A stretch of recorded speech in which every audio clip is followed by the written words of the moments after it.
C'est le portrait type de plusieurs Camerounais. Lorsqu'il s'agit des problèmes des autres pays, leur bouche s'allonge. Guerre russo-ukrainienne, ils peuvent en parler toute une éternité jusqu'à sortir les veines sur les visages. Et les voilà. Maintenant que les États-Unis sont dedans. Mais parce qu'ils ont laissé la France faire. Complicité intellectuelle. D'accord? Donc ne dis plus jamais ça. C'est hyper faux. Et c'est d'une gravité qu'on n'oublie jamais lever. Les malheurs du Cameroun et la France-Afrique, je rectifie, a tellement détesté le Cameroun parce que ce n'est pas une affaire de l'UPC. Pourquoi vous enlevez une bida? Pourquoi des gens enlèvent une bida? Mais maintenant il y avait Charles Assalé, il y avait Charles Okala. Pourquoi on parle le dernier du lycée, comment on appelait leur école? L'école qui était primaire et supérieure, le dernier des classes. S'il vous plaît. Bon, au même moment, attends. Au même moment, on donne le docteur Oufouet Bani à la Côte d'Ivoire. Au même moment, on donne l'agrégé Senghor au Sénégal. Les Français ont viscéralement détesté le Cameroun. Les gaullistes. D'accord? Et c'est là notre problème de fond. Très bien. Alors, très bien. On est d'accord. Monsieur, je vous le conseille. La Russie est... S'il vous plaît. Poutine a défendu l'Afrique arme en main. S'il vous plaît. Il est venu au Mozambique pour faire la guerre. S'il vous plaît. Ça, tu ne le sais pas. Tu ne sais pas que... S'il vous plaît. Très bien. Mais je dois apprendre l'histoire. Je vous le conseille. On peut faire exploser Canal 2 parce que c'est trop grave. Je vous le conseille. Quand un journaliste vient ici sans savoir. S'il vous plaît.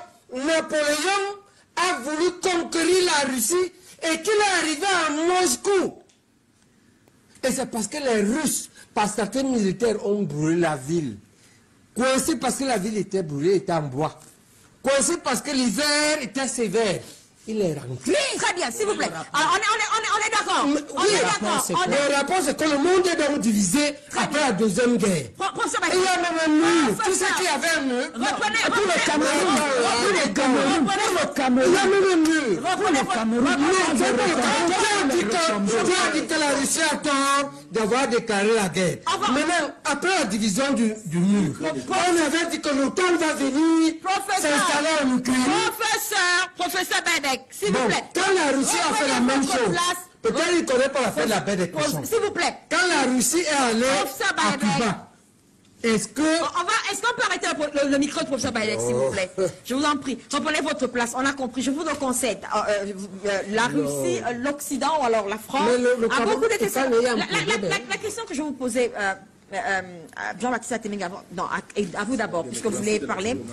Est-ce que, je vous le conseille, la France, vous le dites, vous reprenez le propos de professeur Bedek, n'a pas beaucoup aidé le Cameroun, au contraire même, a participé à ce que le Cameroun soit ce qu'il est aujourd'hui, pas si tant est que le Cameroun est le chaos que vous semblez décrire sur ce plateau. La question que je pose, est-ce que la Russie, justement, c'est le partenaire qui s'inscrit ou alors qui pourra nous faire sortir de cet obscurantisme qu'aurait créé l'Occident dans ce pays. Si les techniciens sont à la hauteur. Moi, je pardonne à M. Mbala. En fait, comme je vous avais dit, pardonnez, là, ils ne savent pas ce qu'ils font. C'est le néocolonialisme qui vous donne ces idées, même si dans la tête. Je suis désolé. On parle de 60 ans, on parle de 2% de... Je suis d'accord. Je suis d'accord avec vous. Vous savez, quand l'UPC luttait contre la France, c'était avec l'aide de l'Union soviétique et de la Russie et de la Chine. Vous avez quand même oublié ça. Donc, on est d'accord, s'il vous plaît. S'il n'y avait pas la Russie et la Chine, le monde serait unipolaire. S'il n'y avait pas la Russie et la Chine, il n'y aurait pas de pouvoir populaire en Afrique. Il n'y aurait pas aujourd'hui le MPLA à la tête de l'Angola. Cuba a envoyé 15 000 médecins. Monsieur Anissé, moi j'ai un problème concrètement. Concrètement, c'est que tu es taré. C'est là ton problème. Vous allez nous raconter. Vous allez nous raconter. raconter ce que la Russie a fait.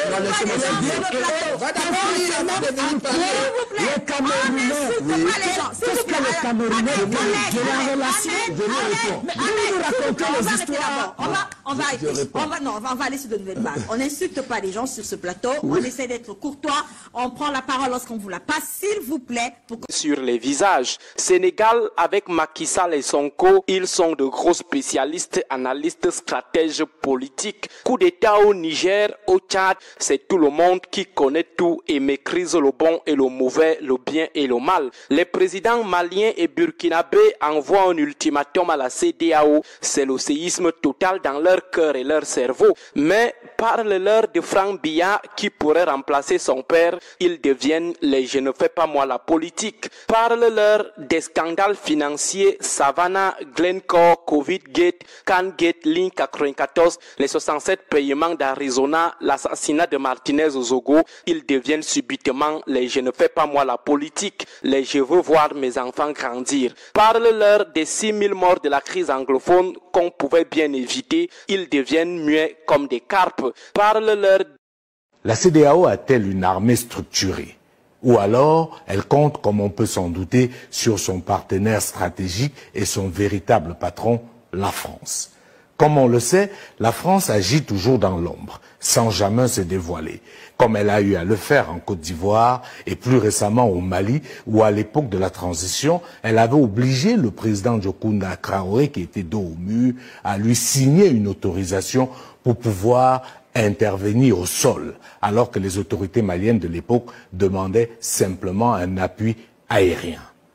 On voit aujourd'hui, à travers la sortie de certains hauts dignitaires déchus du régime du Niger, qui ont signé des courriers pour demander à la France d'intervenir, que la France cherche tout simplement un habillage pour masquer une éventuelle intervention au Niger.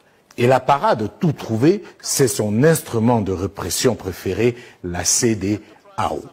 Où était cette CEDEAO quand les terroristes massacraient les populations de son espace au Mali, au Niger, au Burkina Faso et bien ailleurs?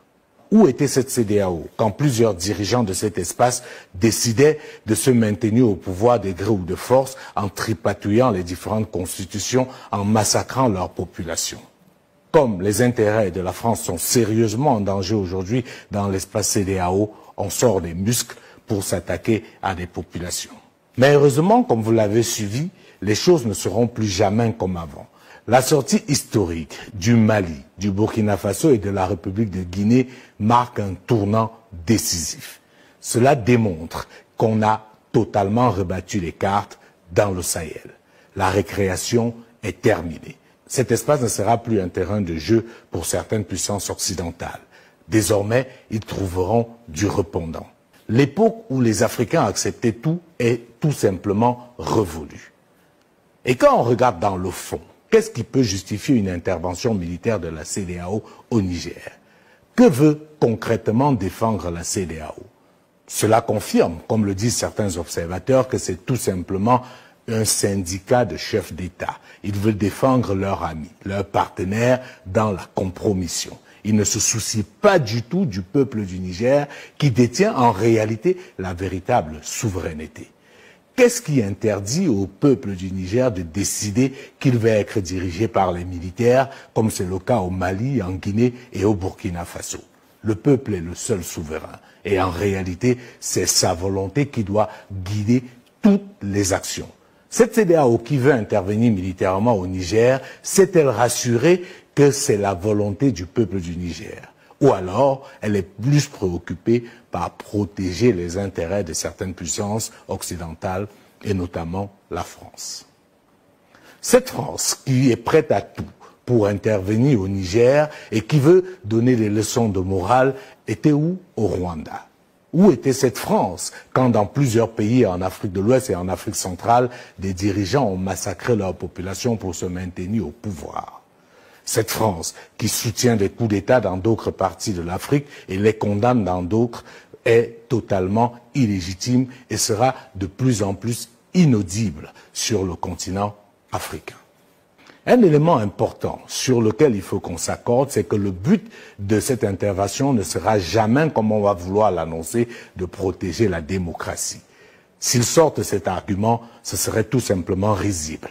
Parce que de quelle démocratie parle-t-on? Quelle démocratie veut-on protéger? Quand on sait très bien que ce qui se passe dans la plupart des élections en Afrique, c'est tout simplement des mascarades. Nous avons des cas avec des documents avérés qui démontrent que des troisièmes ont été déclarés vainqueurs d'une élection en Afrique, avec la bénédiction, bien sûr, de ceux qui se présentent aujourd'hui comme des chancres de la démocratie. Nous avons aujourd'hui en Afrique des pays qui ont à leur tête des dirigeants qui sont là depuis 44 ans, 40 ans, 30 ans. Mais dans ces pays-là, on organise régulièrement des élections et on veut vous parler de démocratie. En réalité, personne n'est plus dupe. Les Africains ne doivent plus être les dindons de la farce. Il n'y a aucune démocratie à défendre. Tout ce qu'on cherche à défendre en voulant massacrer les populations du Niger, ce sont les intérêts de certaines puissances et de certains dirigeants africains véreux et corrompus. Et très honnêtement, dites-moi, cette démocratie occidentale africanisée nous a apporté quoi en tant que peuple?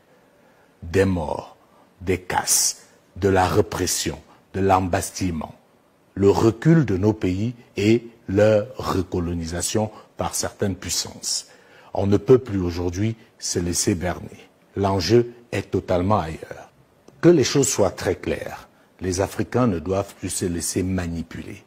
S'il y a une intervention militaire de la France au Niger à travers la CEDEAO, les seuls qui vont périr, ce sont les Africains.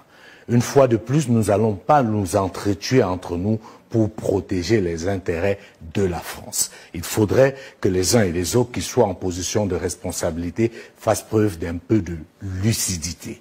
Ceux qui sont favorables à cette intervention militaire au Niger savent très bien comment est-ce que cela va se terminer.